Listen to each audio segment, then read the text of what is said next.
लगभग 4000 ज्यादा केसेस आए हैं पिछले 24 घंटे के मुकाबले। लेकिन राज्यवार आंकड़ा आपको दिखा दें जल्दी। महाराष्ट्र नंबर 1 बना हुआ है, लेकिन महाराष्ट्र का आंकड़ा जो है वो 4000 को पार करके 5000 पहुंच गया। ये चिंता की बात है। 5218, 3890 पर केरल बना हुआ है।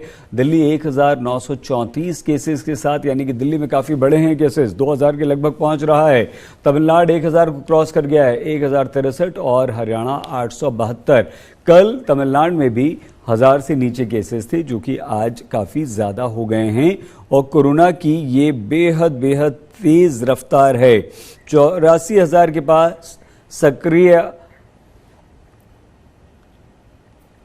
आइए सीधे इस वक्त हम आपको लिए चलते हैं हमारी संवाददाता के पास, लेकिन उससे पहले हम आपको ये बता दें कि हमारे देश में पिछले एक हफ्ते में आंकड़ा बहुत ज़्यादा बढ़ा है और ये 17,000 को पार कर गया है। ये आंकड़ा इसलिए भी डराने वाला है क्योंकि हम ये उम्मीद कर रहे थे कि कोरोना लगातार घट रहा है, कोरोना घटेगा, लेकिन 17,000 को पार करना बहुत ही ज़्यादा खतरनाक मामला यहाँ पर है। तो अब देखना ये होगा कि आइए सीधे मिलन शर्मा जुड़ चुके हैं हमारे साथ, उनके पास आपको लिए चलते हैं। मिलन, ये तो अचानक से बहुत जबरदस्त बढ़ोतरी हो गई, ये कैसे? और दूसरा, स्वास्थ्य मंत्री मनसुख भाई मांडविया ने एक उच्च स्तरीय बैठक भी की है, उसके बारे में बताइए। और ये अचानक से इतना जो तेजी आई है कोरोना के मामलों में, क्यों मिलन? ये बिल्कुल सही। अचानक से जब हम बात कर रहे थे कल, तो 13,000 तक केसेस पहुंचे थे, और आज हम देख रहे हैं कि 17,000 से ज्यादा कोरोना वायरस के जो मामले हैं उनकी पुष्टि हुई है भारत में। और ये जो रिपोर्ट आ रही है सामने, ज्यादातर महाराष्ट्र और केरल जैसे राज्यों से आ रहे हैं, लेकिन दिल्ली में भी अगर आप देखें तो टेस्ट पॉजिटिविटी रेट जो है वो काफी ज्यादा है, काफी हाई है, 5% से ज्यादा हो गया है। मैं आपको बताऊं कि जो आर वैल्यू होता है, जिससे गिना जाता है कि कोविड के केसेस का डबलिंग रेट कितना बढ़ सकता है, वो भी अब 1 से आगे आ गया है। मतलब आर वैल्यू 1 पार कर गई है, वो 1 से नीचे होना चाहिए। तो लगातार हम देख रहे हैं कि कोविड की जो केसेस हैं वो फैल रहे हैं, और महाराष्ट्र, केरल, ओडिशा, दिल्ली जैसे राज्यों में भी दिखाई दे रहे हैं, यूपी में भी कई पॉकेट्स में दिखाई दे रहे हैं। लेकिन जो केंद्रीय स्वास्थ्य मंत्री ने जो बैठक की थी, वो इन्हीं चीजों को लेकर की थी कि अगर लगातार हम ऐसे केसेस की बढ़ोतरी देखते रहे तो शायद राज्यों को अपनी तरफ से किसी तरीके के प्रतिबंध लगाने पड़ेंगे, क्योंकि अभी फिलहाल हम देख रहे हैं कि किसी भी राज्य में कोई ऐसे पुख्ता प्रतिबंध नहीं लगाए गए हैं मास्क के सिवा या सोशल डिस्टेंसिंग के सिवा, जिससे केसेस नियंत्रण में आ सकते हैं। मिलन, ये बहुत इंपॉर्टेंट है। रोज जो आपसे हम बात कर रहे हैं और हम लोग रेस्ट्रिक्शंस, प्रतिबंधों की बात करते थे, आपको लगता है मिलन कि ये जो केसेस लगातार पिछले 24 घंटों के मुकाबले 5000 केसेस ज्यादा आई, ये डराता है? 17,000 को पार कर गया है, अब रेस्ट्रिक्शंस की तरफ बढ़ रहा है। और ये बैठक क्या सिद्ध करती है जो हेल्थ मिनिस्ट्री और हेल्थ मिनिस्टर की हुई है मिलन? नहीं, बिल्कुल देखिए, इस वक्त ये बैठक बहुत ही अहम है, क्योंकि स्वास्थ्य मंत्री केंद्र में और जो हेल्थ सेक्रेटरी हैं, इनके साथ नेगवैक के तमाम एक्सपर्ट जो हैं, डॉक्टर वीके पॉल, और एम्स के जो एक्सपर्ट्स हैं, एपिडेमियोलॉजिस्ट हैं, ये भी मौजूद थे उस मीटिंग में।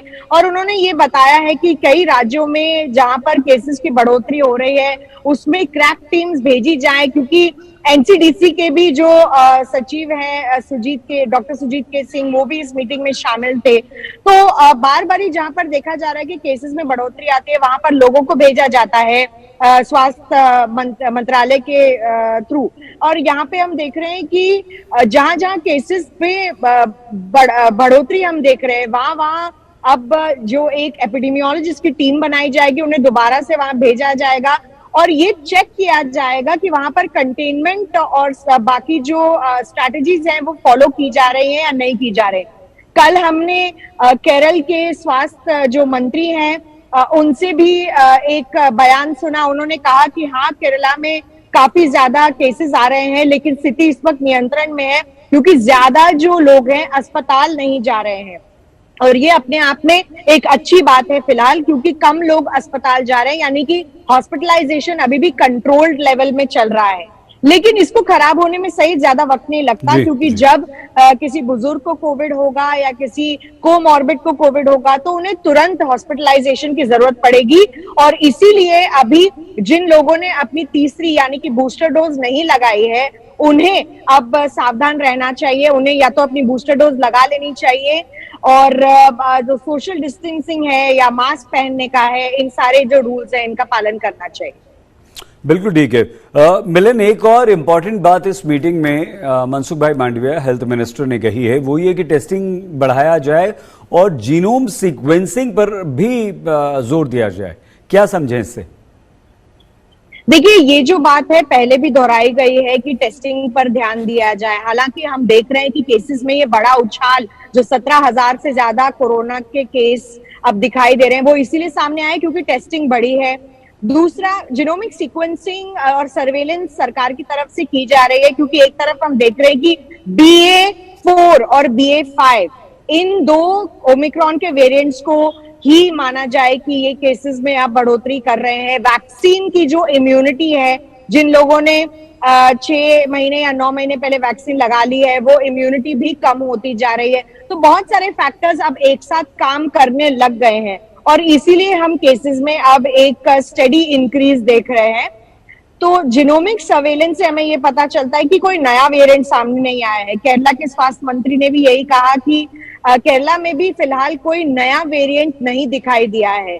तो पूरी बात को अगर हम समझे तो कोई नया वेरिएंट अगर नहीं दिखाई दे रहा है, इसका मतलब यही है कि अभी हम सोशल डिस्टेंसिंग और जितने सारे नॉर्म्स हमने बनाए हुए थे उनका पालन हम नहीं कर रहे हैं। और शायद इसीलिए अब जिन लोगों ने बूस्टर डोज नहीं लगाई है या लेट लगाई है, हालांकि बूस्टर डोज लगाने के बाद भी कोविड हो ही रहा है, लेकिन किसी तरीके की एक बचाव की शील्ड बना देता है वैक्सीन।